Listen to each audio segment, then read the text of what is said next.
Hello, everybody. This is Quan, and thank you for coming to the SRL community. Yes, today is Thursday, and you guys know what that is. It is Thirsty Thursday. Thank you, all the regular subscribers, for coming to visit me, and thank you for the new subscriber, and even anyone that's just watching and strolled across this video. Thank you for watching and coming and listening to me read a chapter from our book called Sweet Bye-Byes by Denise Michelle Harris. And it's just a novel. Um and we're just gonna get into it. I read the first chapter on T Tuesday. If you guys haven't heard it, make sure you go back and listen to that. And today we're gonna be reading chapter 2 from Sweet Bye-Byes by Denise Michelle Harris. And Thirsty Thursdays, we are drinking some ice water. It is sparkling water, and it is grapefruit with zero sugar, with vitamins and antioxidant. And my candle for today is Perfect Harvest. It's a caramel corn cornucopia. Cornucopia. It's more like the fall um candle, and it's just a regular scented candle. And I'm drinking from my Queen glass that my daughter got from me. It says Queen, and this is where we are hitting on our Thirsty Thursdays. So let's get right into it after I have my first sip.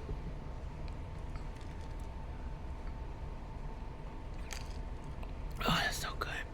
Okay, so here we go. Eric and I arrived at the sushi bar in downtown Fremont, before Ron and Tia did. We sat at a little table for four. We held their places and talked. Eric, what? Do you know that I do love you? Then why am I being punished? You're not. It's uncomfortable for me too. I miss you too. I just feel, no, I know that we're doing the right thing. Eric was silent. He looked so sad. Baby, I said, I'm trying. I felt sorry for him, but I wanted him to understand me clearly. It felt good connecting with God. God woke up my dad. He did it right there with me in the room. And he was helping me to be a better person too. I mean, I knew that I could probably be a little high maintenance, maybe a little high strung, but I was starting to feel more peace, and I was really trying to do right. So the solution is to sacrifice my needs for your promise, said Eric. Well, babe, it's not like we're doing, we're going to go without sex forever. It's just until we make that next level of commitment. I thought maybe he'd catch a hint and ask me something, but he didn't. Then he blew out such a sigh that I thought his glass of water would tip over. He spoke very carefully. Chantel, we've already have been through this. I know that you're mad. I know that you made a promise to God, and that's a good thing. I'm not knocking that, but you're going to have to chill out on the pressuring me thing. I mean, we've already been having sex. Why can't we keep doing what we've been doing? Eric, you're supposed to be more we're supposed to be more connected.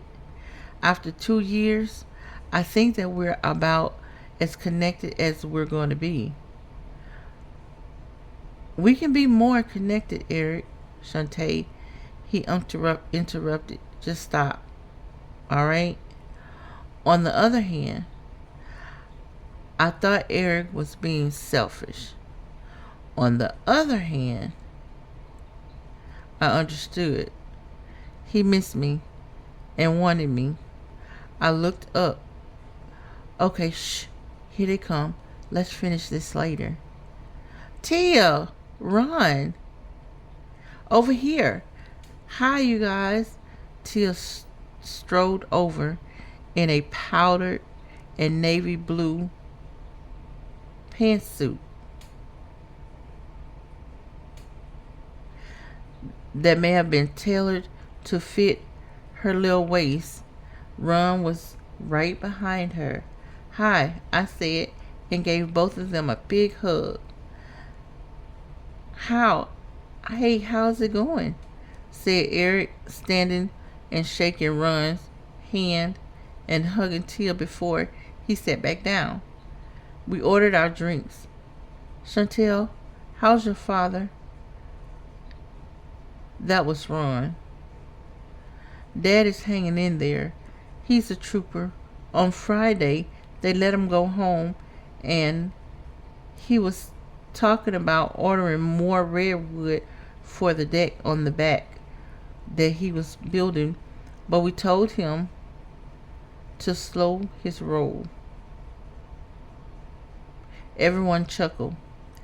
Thanks for the flowers, you guys. You're welcome, said Tia. At the table, we all wore something that I think we were particularly proud of that day. Tia's husband, Ron, a 42-year-old real estate developer originally from Nolens, wore his traditional smile. You heard it when he spoke, almost more than his drawl. And Eric, my handsome 6'2", 27-year-old boyfriend, wore a new tattoo that resembled a thick bolt of lightning going all the way across his big biceps. I, Chantel Moore, a 28-year-old newspaper executive, wore a black wraparound dress that accented my small waist and ample hips. My best friend, Tia, a 31-year-old sister friend, wore a look of admiration and love that showed up whenever Ron was anywhere in her sight. Love. As naive teenagers, I used to say that I'd rather meet my soulmate in my dreams than give my heart to someone else. But by the time I finished college, I determined that my prince had pulled a no-show. I decided that soulmates were relatives to your situation. For example, if you were a big LA Laker fan and you went to a game and were attracted to another avid LA Laker fan, and the two of you decided that you were going to be together and spend all your free time going to games and buying Laker paraphernalias, then voila, you were soulmates. That's why I kept my eyes open whenever I frequent places,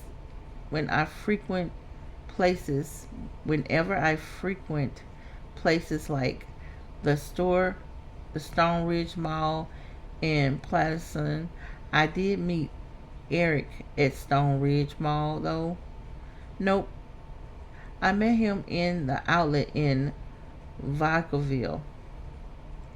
He came up to me with those Eddie Bauer bags in hand and told me that I reminded him of a beautiful exotic butterfly. He said I moved with grace that was only matched by my beauty. I knew that it was love. I didn't have to look anymore. Hey, Shantae, tell them how long we had to walk before we could get in to see the movie the other day. Huh? It wasn't long. Only maybe 15, 20 minutes, I said. Sure it was. I had to wait and wait and wait. Eric fixed Eric fixed me with a stare and continued sarcastically. The line ahead of us was so long, I just knew the tickets were the ticket sales were going to just suddenly go cut off. I eyed Eric and he beamed with this ridiculous smile. It was okay, I said. We finally got to see it. I looked at Eric a bit, the side of my and bit the side of my lip. Yeah, I guess, said Eric. I just think it was wrong to make somebody wait, then cut them off. He looked across the table and added, Run, man. I bet Tia never cut you off. Stop it, Eric. We saw the freaking movie, okay? Eric's lips went into a bit of a smirk, but his eyes looked so serious. Okay. I hope you guys are enjoying the book. Okay. Here we go. Tia tried to save our lunchtime bonding session before it turned sour. Chantel, girl, did I tell you I'm loving that dress on you? She was such a peacemaker. I smiled. Why, thank you, darling. I teased with a deep, sexy tone. You too look quite lovely as usual. So true, she teased back. We laughed like schoolgirls. The guys just shook their heads at our silliness. So let me tell you how my father woke up, I said. Ron and Tia sat next to each other and shared one cup of water while I talked. So then I was crying and I was calling out God and asking him to help. It was strange because in some kind of way, while I was crying, I knew Daddy was going to wake up. Wow, Tia nodded. God does things like that, Ron said. Yep. Maybe God woke him up because he needs to stop you from disturbing the other patients, Eric said with a smirk. Wrong. Whatever, Eric. You're not funny. I looked at Ron and Tia, who sat close together comfortably. I was always amazed because I didn't think that they even consciously decided to share the cup of water. They just automatically sipped from one glass. I was still trying to figure out it was that Ron and Tia had what Ron and Tia had in common. When the waitress came out and took our order,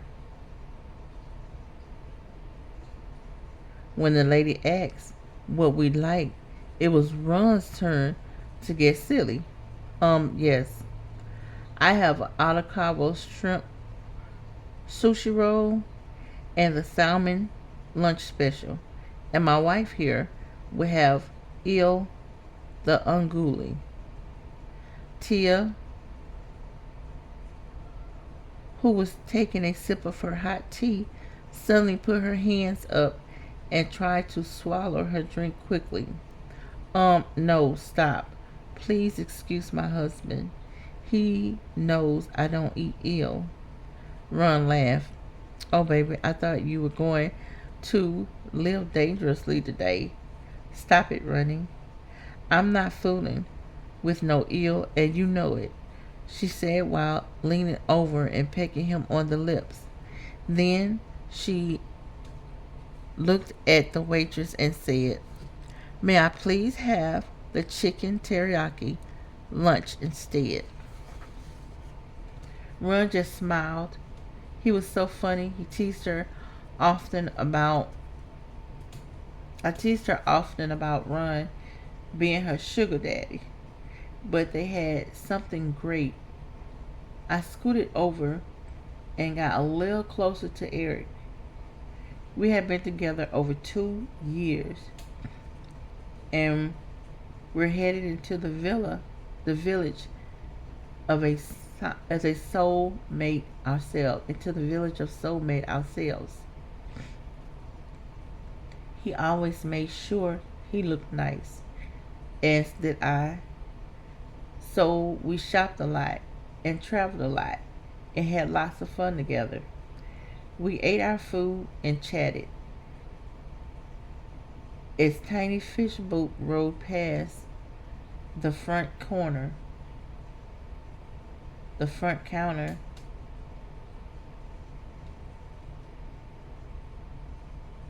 circling the kitchen and shelves, circling the kitchen and shelves area in a tiny metal pond, displaying variety of sushis, orange ones, yellow ones, sushi with legs, crab legs sticking out, sushi wrapped in seaweed, and sushi covered with rice. Yep, I'd adapted my recipe from happiness. I adapted my recipe for happiness happening a couple of times over the last 5 to 10 years. The last version was a lot simpler, and it didn't really involve a soulmate per se.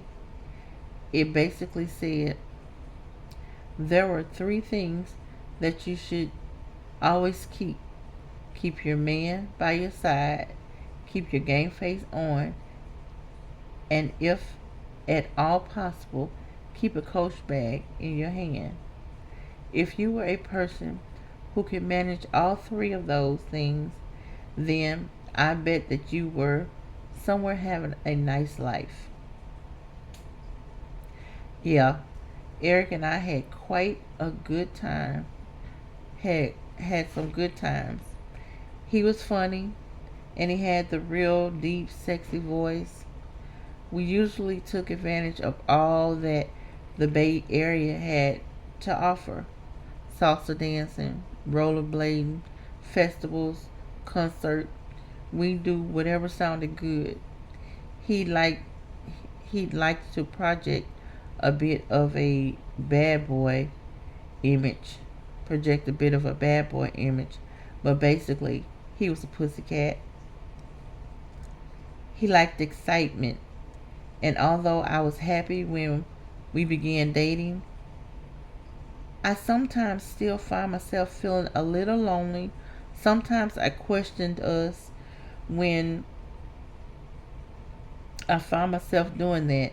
I remind myself to stop being silly and look at what I had. I mean, Eric was Boris Kojo, fine. Eric was Eric was make you wanna haul off and slap somebody fine. He had a 6 pack that a lot of models on TV would envy, and he was always dressed in nines. People always said that I was beautiful too. I think that I don't think I ever completely bought into it though. I didn't necessarily think that I was bad looking. I got hit on often. I was 5 foot 8 inches, curvy, and 140 pounds. I had brown skin, the color of caramel, blunt cut, shoulder length hair that Tia normally took great care of. I was experimenting with it then, though, and had taken to washing and conditioning and just letting the air lock in the body and the natural texture. I had curious eyes that slanted and pouty lips, and a little mole above my right brow that every boyfriend I ever had found irresistible. However, of all the people in my family time, out of all the people in my lifetime that had said to me, wow, that's a great mole, or I wish I had a little mole on my face, I never forgot a comment from my childhood made by a little boy next door, little Timmy, said it looked just like a booger on my head. Oh, I laugh now, and and I punched him in the stomach then, but that's the kind of thing that one doesn't easily forget. So it wasn't so much that I thought I was unattractive. No, no. I used what people said when they looked at me when I needed to. It was just that. Well, I had a good mind and I worked hard to show people that I was smart.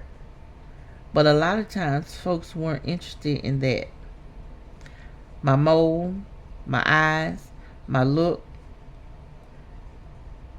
they came from my real mother. I didn't know her though because she died when I was 5 years old.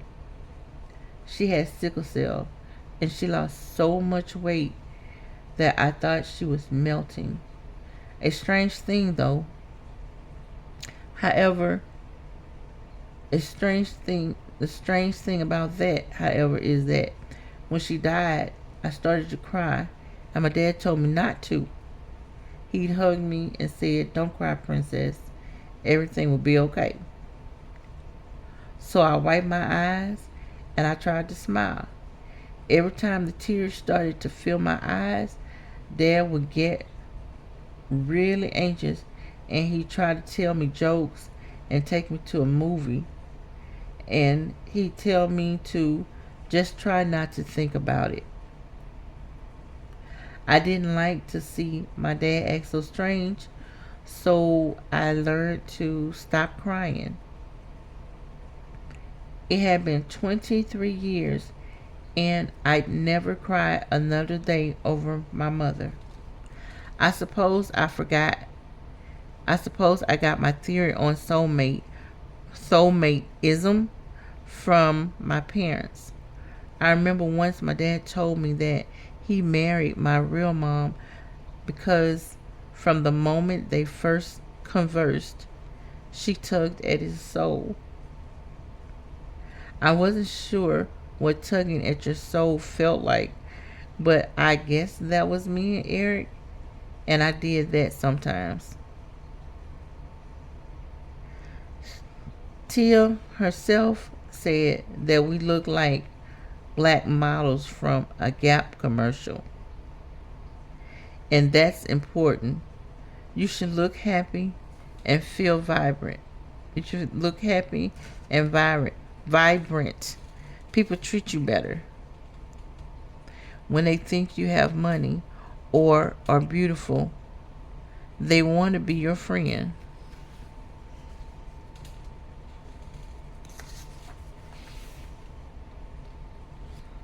Okay. Besides that, if you keep up the front, then people never really know bad how bad you feel. Dad always said I was a princess, and I believed him. In a way, I still did. A princess was attractive and single, and she had beautiful clothes. Yeah, I tried to fill the bill, but I didn't like it when people called me snooty or stuck up.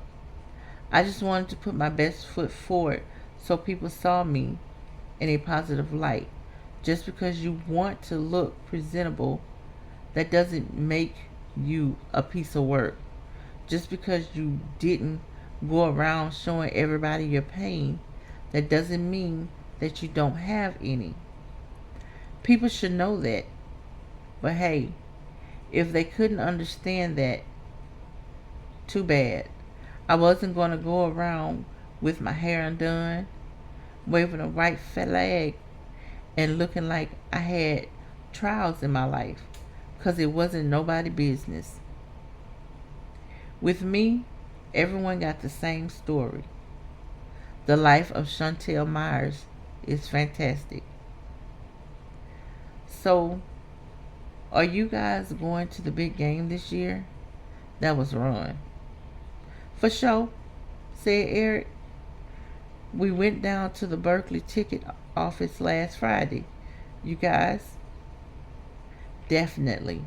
Ron Klein brought him over some great Stanford seats, Tia said. I knew that my real mother went to Stanford. That perhaps should have been something that I was proud of, but it was deep in my past.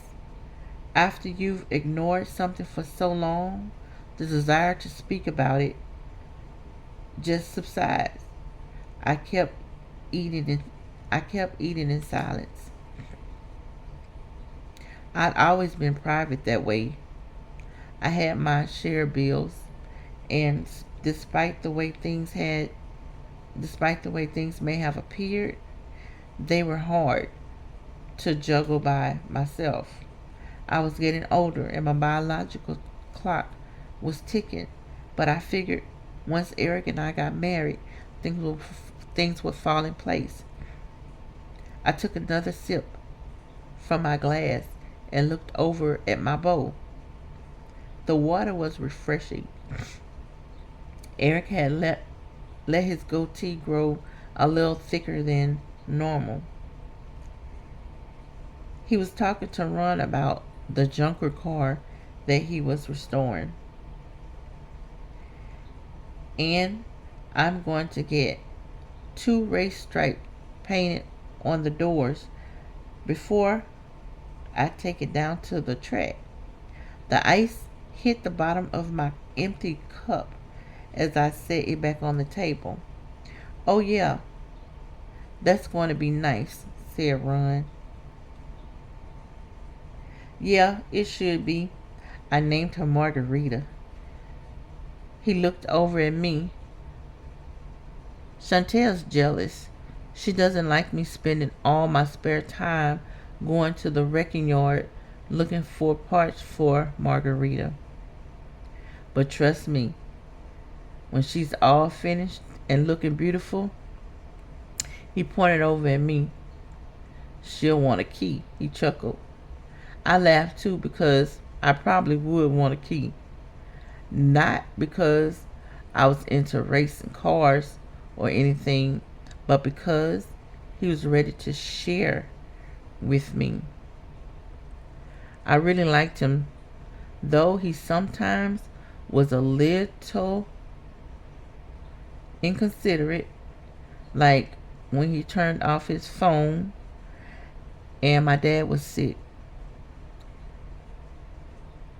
He was out at the pick and pull under the hood of a car with his phone off at the time. I was so mad at him, but hey, it was just happenstance, and I was trying to be about peace. I smiled at him while he talked. Eric Summit was a keeper, and I was in for the long haul. The back of my throat was a little dry, and the waitress hadn't been back around yet. So I picked up Eric's glass and put it to my mouth. But before the water could roll down and reach my lips, Eric said, "Hey, what are you doing? That's not your cup." And that's the end of chapter 2. Thank you guys for spending that time with me and listening to me read that chapter. The next chapter we will be reading will be chapter 2. And it seems like Eric didn't want her sipping from his glass. But that's my Thursday. So you guys make sure you like, comment, and subscribe, and you be blessed.